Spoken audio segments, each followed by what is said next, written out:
So what's the one thing a designer should never do? I'm going to show you in this video.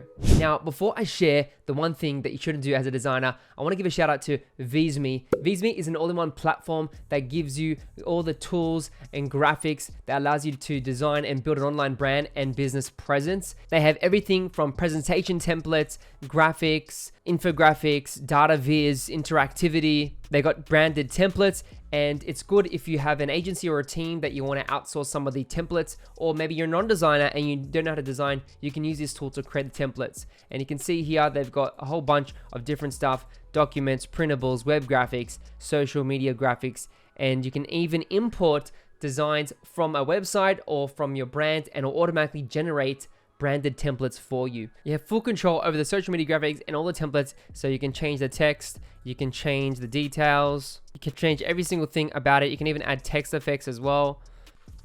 You can see it's easy to adjust things, change colors, and build powerful graphics really within minutes. So Visme is a great tool. Definitely check it out. I'll put a link in the description for you to check out. So let's get back to the video. So on Twitter back in November last year, there was a post from Lightstream. Now, what happened was there's a tool called Lightstream and then Streamlabs Studio. Now, Streamlabs uses the OBS Studio platform, and they're both live streaming tools.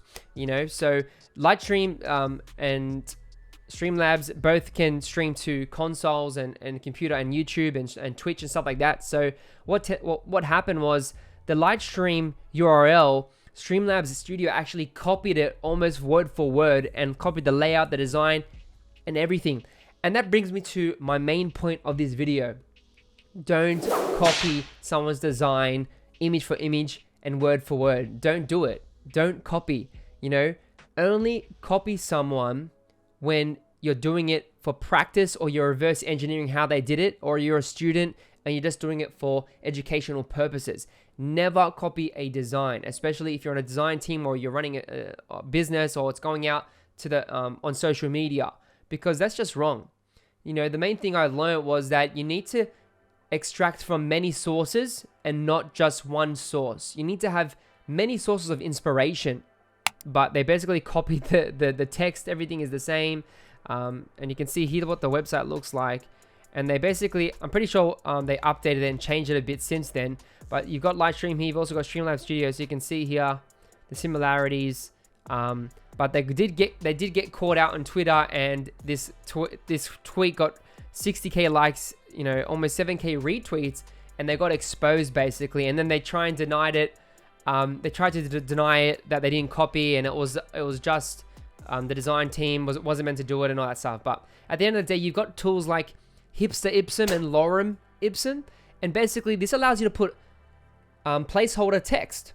So you can put placeholder text if a design is not finished, or you want to, you're working with a startup, or you're just working on a mock-up or a prototype. You can use these tools to grab free text to drop on there. You don't have to copy text from another website if you don't have a copywriter, or you don't have it. Maybe the other team or marketing team hasn't got it ready. You can literally use these tools here to put placeholders. And not only that, especially for the images as well, you can use Envato Elements, you can use, Free Pick. There's a whole bunch of image sites out there where you can just drop images, or there's free illustration sites where you can use those as a placeholder, not for the final design, but you can just have it there. So before you're launching a new product in that, on that project. So remember, get inspired from many sources, not just one source. Don't just copy people. Don't copy designers. Don't copy famous designers and claiming it as your own, because we know you didn't do it. So yeah, be a professional and do the right thing, and you're going to be better off as a graphic designer, as a brand designer. Hopefully you enjoyed this tip and learned something new today. If you want more design content, subscribe to my channel for more. I'll catch you in the next video.